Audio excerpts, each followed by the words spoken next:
ಭವಾನ್ ಭೀಷ್ಮಶ್ಚ ಕರ್ಣಶ್ಚ ಕೃಪಶ್ಚ ಸಮಿತಿಂಜಯಃ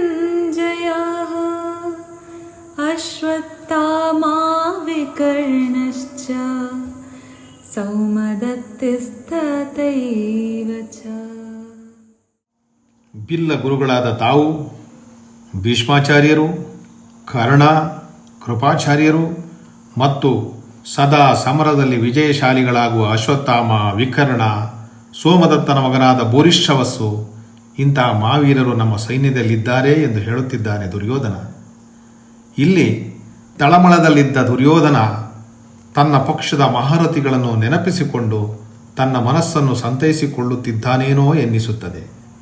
ಇಚ್ಛಾಮರಣಿಯಾದ ಅಪ್ರತಿಮ ವೀರರಾದ ಉಭಯ ಕುಲ ಪಿತಾಮಹರಾದ ಭೀಷ್ಮ, ಉಭಯ ಕುಲಕ್ಕೂ ಶಸ್ತ್ರ ಗುರುಗಳಾದ ದ್ರೋಣಾಚಾರ್ಯ, ಸೂರ್ಯಪುತ್ರನೂ ಪ್ರಾಣದ ಗೆಳೆಯನೂ ಆದ ಕರ್ಣ, ದ್ರೋಣರ ಭಾವಮೈದುನನೂ ಕುರು ಪಾಂಡವರಿಬ್ಬರಿಗೂ ಮತ್ತೊಬ್ಬ ಗುರುಗಳೂ ಆದ ಕೃಪಾಚಾರ್ಯರು, ಪರಾಕ್ರಮಿಯಾದ ಗುರುಪುತ್ರ ಅಶ್ವತ್ಥಾಮ, ತನ್ನ ಸಹೋದರನಾದ ವೀರ ವಿಕರ್ಣ, ಯುದ್ಧ ಭಯಂಕರ ನೆನೆಸಿದ ಬಾಯ್ಲೀಕ ವಂಶದ ಸೋಮದತ್ತನ ಮಗ ಭೂರಿಶ್ರವ ಇವರೆಲ್ಲ ನಮ್ಮ ಪಕ್ಷದಲ್ಲಿದ್ದಾರೆ ಎಂದು ಹೇಳುವ ದುರ್ಯೋಧನ ತನಗೆ ತಾನೇ ಧೈರ್ಯ ತಂದುಕೊಳ್ಳುತ್ತಿದ್ದಾನೇನೋ ಎಂದೆನಿಸುತ್ತದೆ.